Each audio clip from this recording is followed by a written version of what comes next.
mimi nakuwepo katikati yao, na watakapoomba maombi nitakwenda kujibu. Mungu kajibu kwa ajili ya taifa letu. Siku ya leo, ndugu waandishi wa habari, kwangu mimi mwenyekiti ni siku ya, yani sijui nizungumzaje, lakini ni siku ambayo naiona kwangu mimi ni ya kihistoria katika maisha ya hapa duniani, kwa sababu tumeweza kukusanyika sisi wa Tanzania wote kwa pamoja kwa ajili ya jambo moja tu, kuliombea taifa letu amani. Kwa nini nimeandaa? Kwa nini nimeandaa? Kwa sababu tukiamini kwamba sisi wa Tanzania wote ni ndugu. Maana halisi ya Watanzania, kwa maana kwamba Watanzania sisi ni ndugu. Kwa hiyo linapotokea jambo lolote lile la kitaifa, lolote lile, kikubwa watu huitana na kukaa pamoja na kuweza kujadili na kuliangalia lile jambo lina uzito gani. Basi moja kwa moja sisi tulikaa kama serikali ya mtaa, tukaliangalia, tukaona kwamba leo tufanye maombi ya pamoja kuliombea taifa letu, upande wa mtaa wetu, wilaya yetu, mikoa yetu na nchi kwa ujumla, pamoja na viongozi wote wa chama na serikali. Hiyo ndio ilikuwa sababu kubwa ya sisi leo kukutana. Nashukuru, sala yetu ilikuwa nzuri sana sana sana sana sana, na naendelea kuwaomba Watanzania wenzangu tudumishe amani na upendo. Hakuna njia nyingine zaidi ya amani na upendo na kushikamana sisi wa Tanzania. Na pale ambapo tumemkosea Mwenyezi Mungu, basi Mungu atusamehe. Alikusanishe taifa letu liwe taifa moja kama zamani lilivyokuwa, au zaidi ya zamani jinsi lilivyokuwa. Watanzania tunahitaji amani. Tunamuomba sana Mungu aturudishie amani na upendo katika mioyo yetu. Nashukuru Mwenyezi Mungu Subhanahu wa Ta'ala ametukutanisha katika eneo hili kuja kufanya dua, kuja kuiombea nchi yetu iwe na amani. Na hilo ndio kubwa zaidi, nchi yetu iwe na amani, kwa sababu sisi sote ni ndugu. Sisi sote ni ndugu, walianzi tangu mababu na mababu kupendana katika nchi hii. Walipendana ndio wakawa na umoja, tukao wamepata amani kama leo hii. Ndugu, sisi sote Tanzania ni ndugu. Kwa hiyo tunaiombea nchi.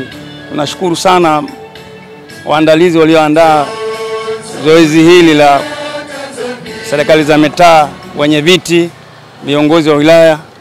Nashukuru sana kukutana. Sisi wote ni Watanzania. Kwa hiyo tunaitakia nchi yetu amani, isirudie tena masuala hayo ambayo iliyotokea wiki zilizopita.